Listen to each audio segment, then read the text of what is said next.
Welcome to Veterans Views Podcast from the JED TV studios on the campus of Purdue Northwest in Hammond, Indiana. Now let's welcome our veterans. Hey everybody, welcome to the Veterans Views Podcast. It's an offshoot of the Veterans Views radio show that's been going on WJOB in Hammond, Indiana for 15 years. Award-winning podcast.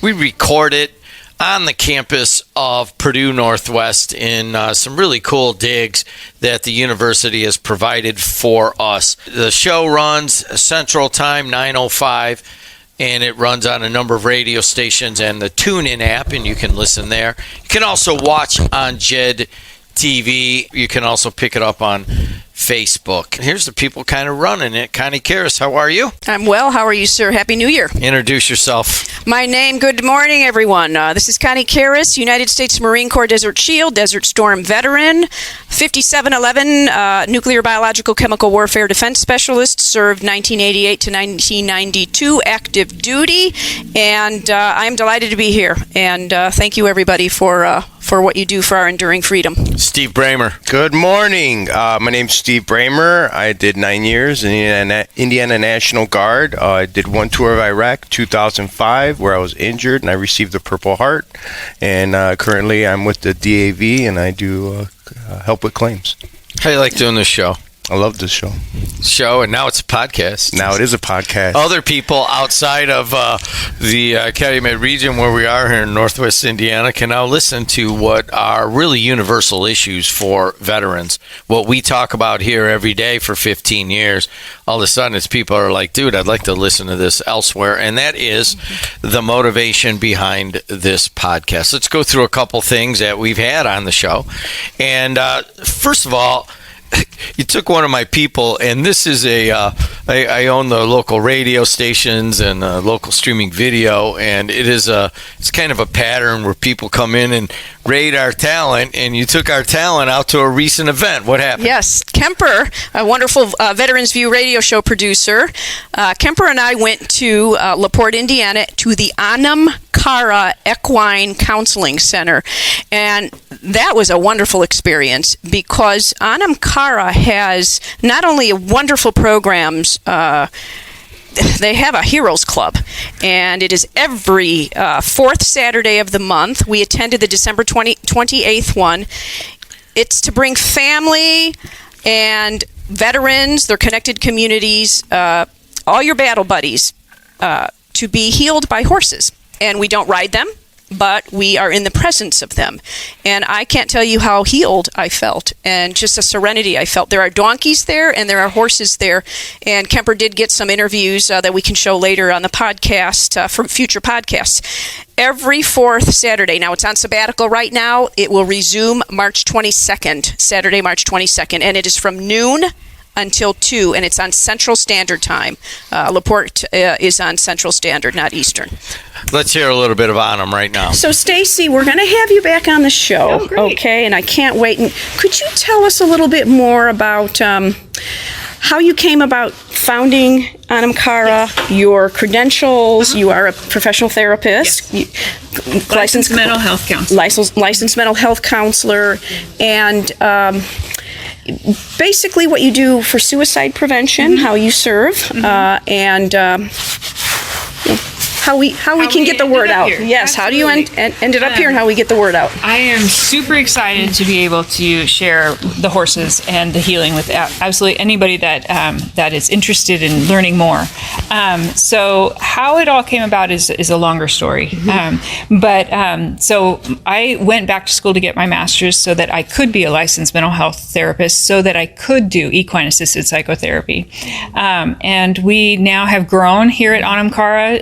We have myself and another therapist who is a licensed social worker, so master's level social worker, and then we have several interns as well, providing traditional mental health counseling as well as equine assisted psychotherapy.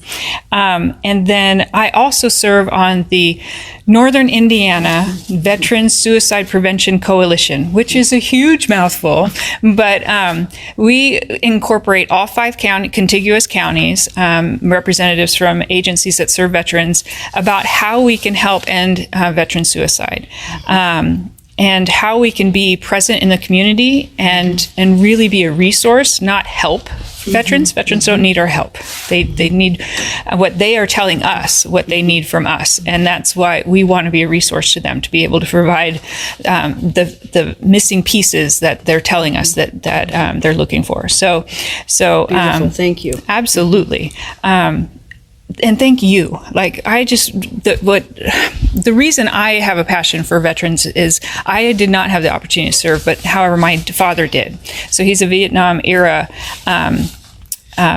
Air Force Reserves, and so he is what started my passion for veterans. And then I've known very many friends who are also veterans, and so I have seen firsthand what he's gone through, what family friends have gone through, and I did my advanced practicum and internship at the South Bend Vet Center, and fell in love with the community there, the veterans there, and the staff there. Oh, thank you so much. They are just fantastic. And we were talking earlier how this is an intergenerational trauma. Yes. The service trauma. It down from generation to generation, and they are so healing, these beings. And I think when you came on the show, I know we have another hug here. And when you came on the show, we had a discussion about how their electromagnetic field, the horses, are 25 times greater. Yes. Range than humans. Yes. So this really is very healing. And as I was telling you on the show, also I rode at El Toro Marine Corps Air Station stables. El Toro stables. Wonderful. This though is so much different. I don't have to get on top of any animal and have them take me somewhere. I'm not taking something from them. So they're giving to us. Yes, it's a very symbiotic, reciprocal relationship. So we don't do any riding here. Not that riding's bad. Riding is wonderful. It's just here we're able to develop a connection with the horse from the ground. So the horses are sentient beings, and they're a partner with us rather than a tool, right? They're not used by us. They're partnered with us. Beautiful. Beautiful. And so we make a request of them, and they make a request of us, and they can always tell us no. Right, so we ask for their consent even when we pet them or touch them, and they can tell us no, and they tell us, and they walk away. You know, this is how they tell us no when they don't tell us to hug it. this is an example. Yeah, and they will also tell me when I'm doing too much traditional mental health talking. They will come up and do this. They'll come in between me and a client and say, "Let us do the work. You can shush." They should all be named Healer. Yes. Every one of these. Hi, sweet baby. And then we have some curiosity about what that is. Yes. Hello, baby. Hi, sweet baby. Oh. So you had mentioned the electromagnetic field, and humans have it that radiates around every moving organ. Our strongest radiates from our heart, and it radiates about 3 to 5 feet out. Horses have a heart that's 5 times bigger. So their electromagnetic field radiates about 20 to 25 feet. And as prey animals, they're much more attuned to that, versus we live in the Western Hemisphere, and so we live in our cognition a lot. We tend to dismiss our intuition. But we know it's true because when we walk into a room and somebody walks in and is a bad mood, we go, "Ooh, we can feel that," right? Well, horses can feel our intention and our mood, and then they can make their own choice about if they want to be involved in that. They'll come check it out. Beautiful. Oh, I can't wait. So there's going to be a little bit of sabbatical, correct? And you're going to start up again in March with the Heroes We're going to take the winter off just because the roads are terrible in the winter, and then the forecast for this winter is supposed to be worse. So we're going to take January and February off, start back up in March. Wonderful. Yeah. Well, and to donate, this program is free, which makes it even more wonderful. These are dedicated volunteers. However, it's very expensive to run a facility like this. This facility is very large, and it takes a lot to run a facility like this. How can people donate to Anam, Cara? You can donate by there's a QR code on our website, and you can go to our website and donate directly there. It's www.anamcarastables.org. I'm going to spell that for you. It's N as in Nancy, A as in Adam, M as in Mary, C as in cat, A, R as in rabbit, A. stables.org. Yep. Okay. And there'll be a donation link. There'll be a donation link there. You can navigate to. Wonderful. Well, thank you, everybody. This is beautiful. We're going to go out and see Ghost and whomever Fabulous. else is out there. Yes, and Ghost was all pristine white until about 5 minutes ago, and then he rolled. That's the beauty of it. Yep, that's the beauty of it. That's Ghost being himself. Yes. Cara, thank you so much. you. And we Thank look you. forward to having you on the show Yes. again. Looking forward to it. Blessed New Year to Thank you and yours. too. You too. So Anam has horses and donkeys, and you have people who have served. Describe it when somebody comes out and just, do they get kind of freaked out at first by the animals, or what happens? What's the process like? I did not, when I was there, observe anybody getting kind of, nervous around the animals. In fact, they have such a calming effect on us. And by the way, they have barn cats too that are very, very, very healing. It's not just the donkeys and those horses, those beautiful horses. Horses have larger hearts than humans, so they have a larger electromagnetic field. We all have that. Sentient beings have that. Any being that has a heart. And these horses. I'm feeling yours right now. feel- We're so close here on the stage. But anyways, go ahead. So this field, because the hearts are larger, it expands 25 times more outward of the horse than it would for a human's heart. So horses heal us without us even knowing it when we're in their proximity, and we feel it. And again, we don't ride these horses. We are just in their healing presence. And what I experienced was, these horses are so calm, and these donkeys and these cats, they're so loving as well, that they can sense when we're struggling. They can sense our trauma. They sense our post-traumatic stress if we're feeling depressed, anxious. And I can't even put it into words what it's like, what it feels like when we're in their presence. And after we spend time with them out on the grounds, then we go inside and we have refreshments, and it's wonderful. And then we talk and we share lived traumatic experiences and happy, joyful experiences about our families, about ourselves, about activities in the community. It's very healing. So. Bramer, we talk a lot about PTSD on this radio show and this podcast, and I've told you guys before, I started this 15 years ago with a number of guys. I couldn't get them to talk about anything. Yeah. I mean, it was just, Zippo. It was like the door was closed, specifically on Vietnam experiences a lot of times. And that has changed, and it's things like this, like, all right, yes, there was some trauma. Yes, there was stress. But in terms of using donkeys and horses, how does that set with you? Yeah, it's there's a stigma on talking about your problems and your trauma, but the VA has tried to make it where it's not such a bad thing to talk about your problems, and it does help to address those issues instead of just holding them in. There's a reason why the VFWs and American Legions got so many places with bars from the 40s, 50s, and 60s, because a lot of these guys were going and drinking their problems away. So now they're trying to move away from that. And as far as the animals, it's a good alternative to the traditional medicine that the VA gives out. There's multiple studies that show that just interacting with the animal can bring down your anxiety, your nervousness, depression. It can help with a lot of issues like that, which is why the dogs is such a big part of veterans and their trauma and trying to help them with their trauma.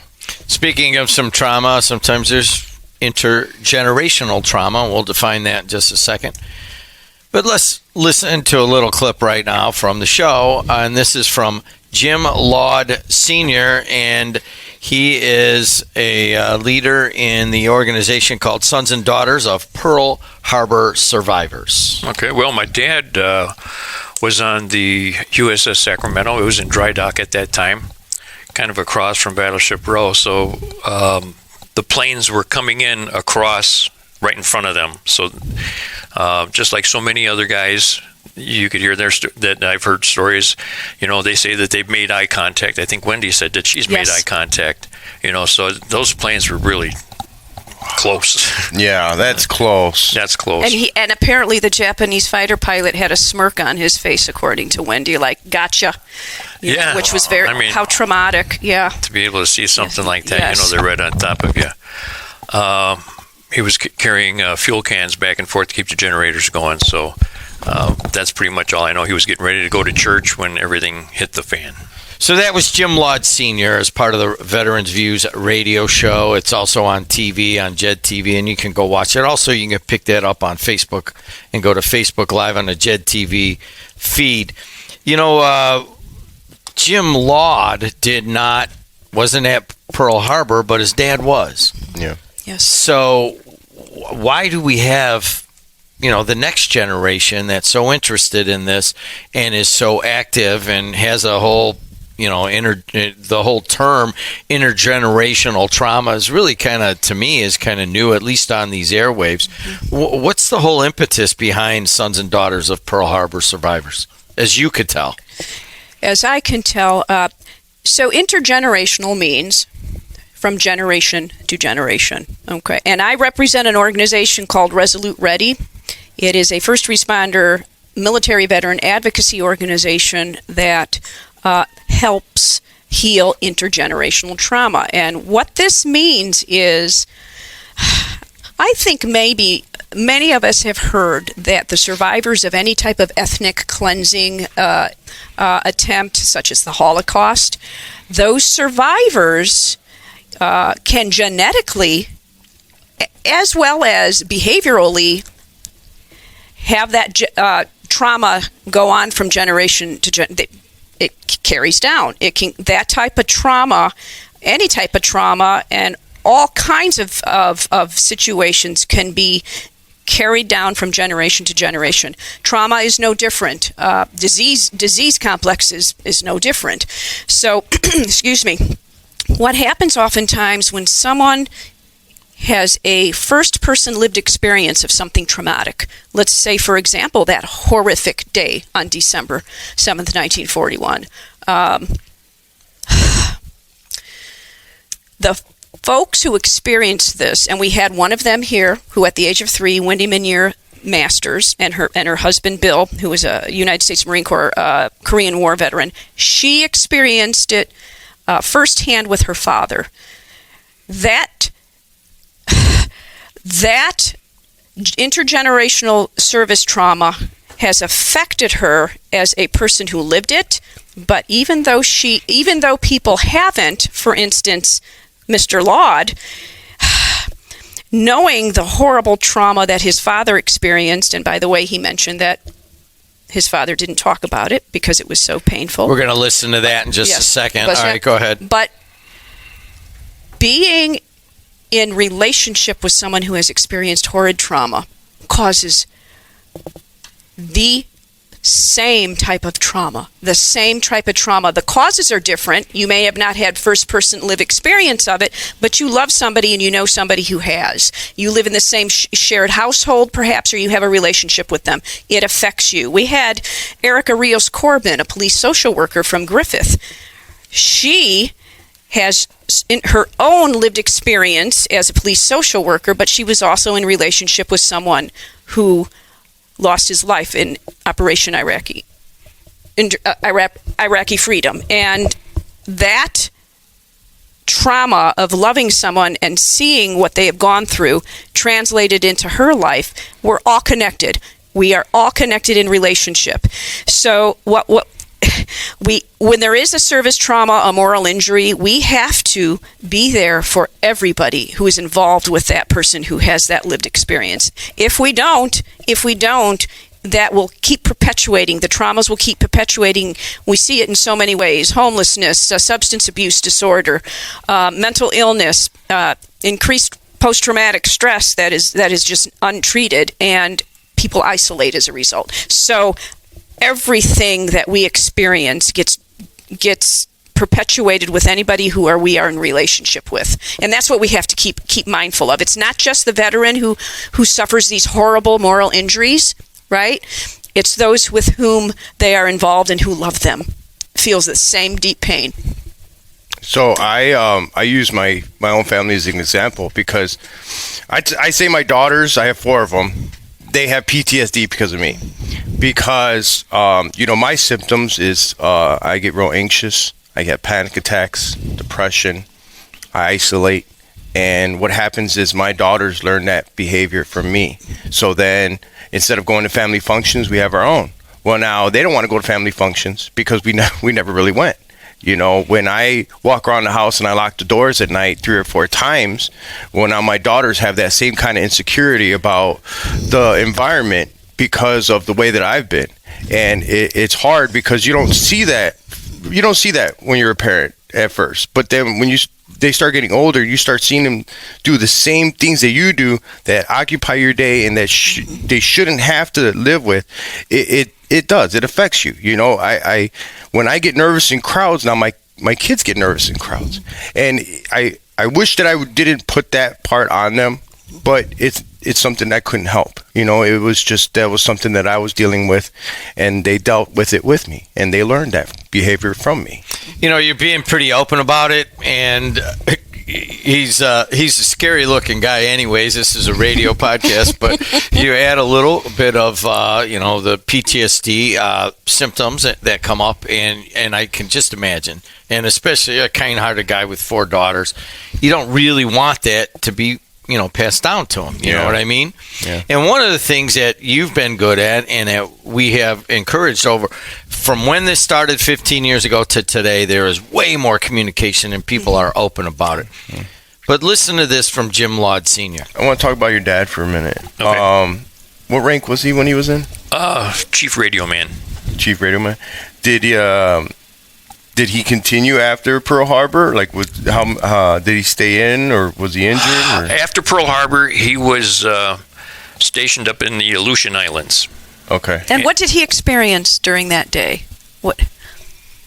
See, he didn't share Did he that not much share with that? me. Okay. What little bit I know about him, getting ready for church and hauling the fuel tanks, that's all that he would share with me. I didn't have an appreciation for what he went through when I had the opportunity to learn. Right. Yeah. Right. And that's one of my biggest regrets. All right, so here's the deal. That was Jim Laud Sr. He is of Sons and Daughters of Pearl Harbor Survivors. He has this whole organization, knows well and spoke very eloquently here about the trauma that is passed down, just as you two have just now also. But that's all he got from his dad. You know what I mean? And it really is an intergenerational difference in that, they would not. I had the same thing. I had a grandpa that was in it, got the Purple Heart, all that stuff, and just would not say a word about it, even when you ask questions. That's changing. It's for the better, hopefully. But it still exists where I guess it's a comparison of what was to what is now. We're talking all about different angles, but that hurts. I mean, one of you guys take it from there. That has to hurt that you don't have more details on it. Yeah. And I'm sure that, there's a lot of people that came in on that situation.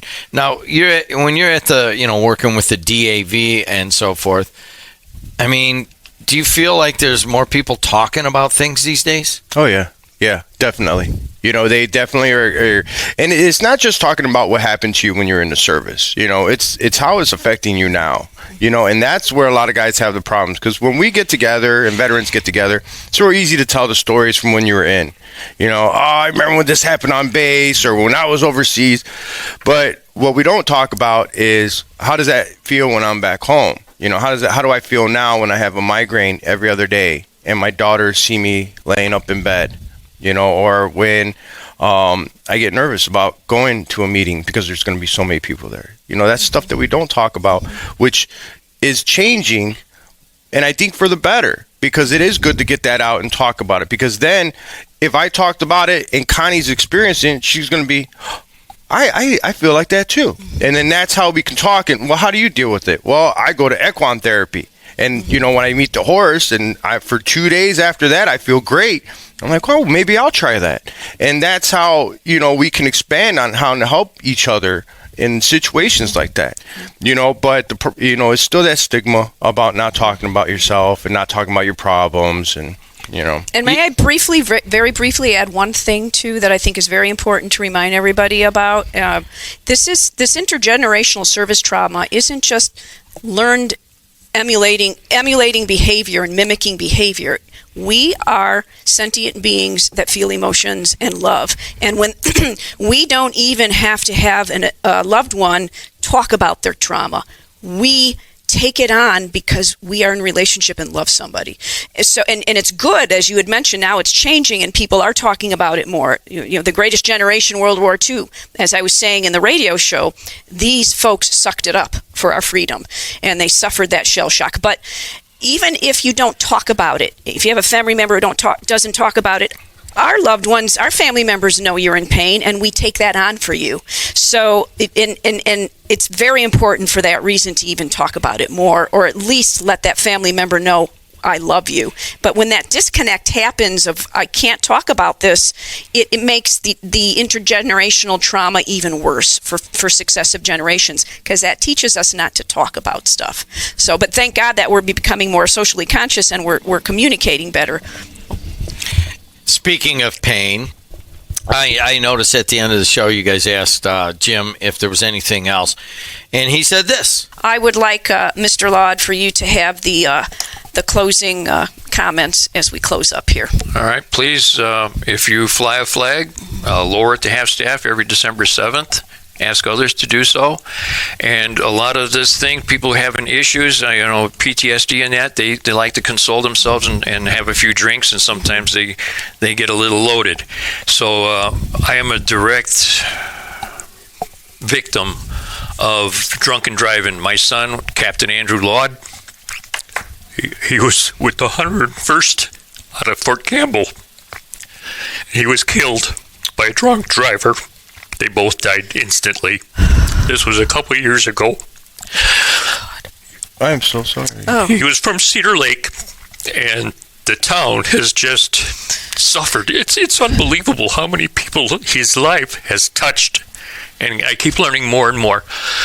And so this woman was driving 90 miles an hour the wrong way on a divided highway, 9 o'clock at night with no headlights on. 3 sheets to the wind, no shit. Seriously, she was way over the legal limit. And when we went down to Fort Campbell for his ceremony, memorial service, there was over 300 soldiers in attendance. He was well loved. So, Don't drive drunk. We don't need more Gold Star families. Yeah, exactly. That was Jim Laud Sr. What's that all about? What happened here? That was tough. That was tough. Having 4 kids, I couldn't imagine. I mean, my heart goes out to him for that. And the fact that he could talk about it openly on air, I applaud him for that. I mean, that's great service to other people who have been in that situation. That happens every day in America. There's somebody dies from drunk driving, and it's tragedy. I've been sober for over 10 years now, and thank God I never did anything like that, because I wasn't a great guy before when I was going through my issues. So thank God I made it out of that unscathed and without hurting somebody else. One of the things that we do is, we're trying to project where we are to other people across the country. Actually, now then it's always been a local radio show. So I know that you maybe you want to say this, or maybe you want to address it or not. But how did you get sober? So I came back from Iraq, and I worked for an engineering company. I was making over $80,000 a year. I was great job, had a fiance, and then one day the stress got to me. I went to my job. I quit. I went to the house that I had bought with my fiance, and I left her. I packed a bag, and I moved to Chicago for 2 weeks. Nobody knew where I was, and then finally I told my parents where I was, and I just kind of isolated myself. I went from working an engineering job to working a laborer's job, but at the time I was drinking a lot. I was doing a lot of drugs. And, it was 3 years of a lot of that life. And it was a hard life, but somebody brought me to the DAV. and they brought me to this guy named John Rodriguez, and he put the criteria or the symptoms for PTSD in front of me. And when I was reading it, I couldn't believe that. I was like, oh my God, this is what I have. This is what's wrong with me. You know, up until that point, I thought I was alcoholic. I thought I was just a piece of, druggie. And, when I realized that, it helped, because now I knew what was wrong. Now I knew how to try to fix it. And that's when I started getting sober.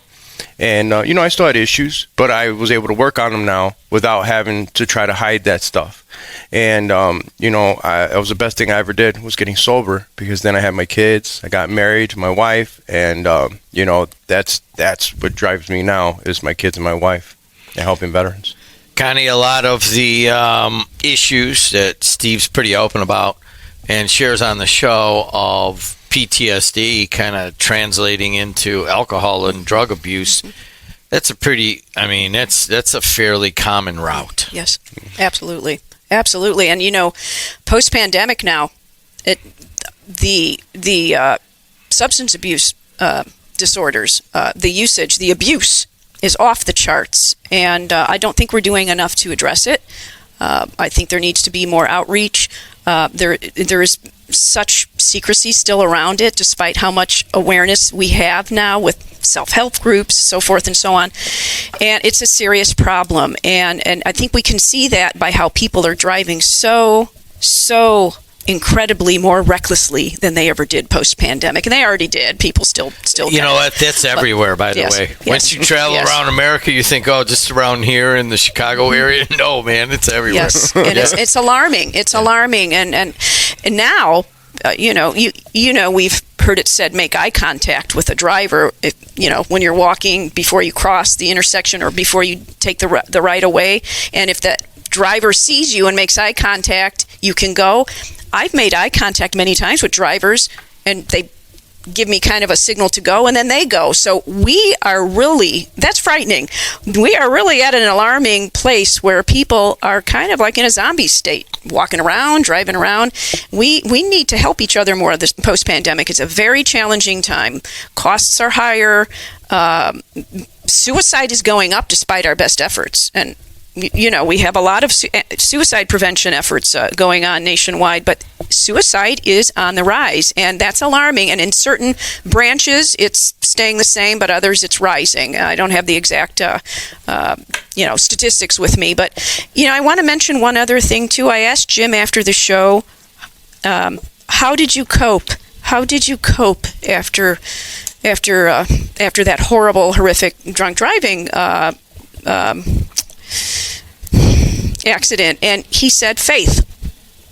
And I think that's a very important thing to bring up, whether you believe in a God or not, whatever you decide to have as your own personal religious or non-religious ethics system. It's important to believe in something that's more powerful than yourself, and that there is something more powerful than you out there that can help you and give you strength. I think that's very important. And that's another thing, too. I'm finding a lot of people, a lot of veterans and their loved ones kind of cut off from that faith, from that, there's something more powerful than I am that can help me, whether it be a creator, whether it be the universe, whatever you call it, something that is more powerful than I am that can help you.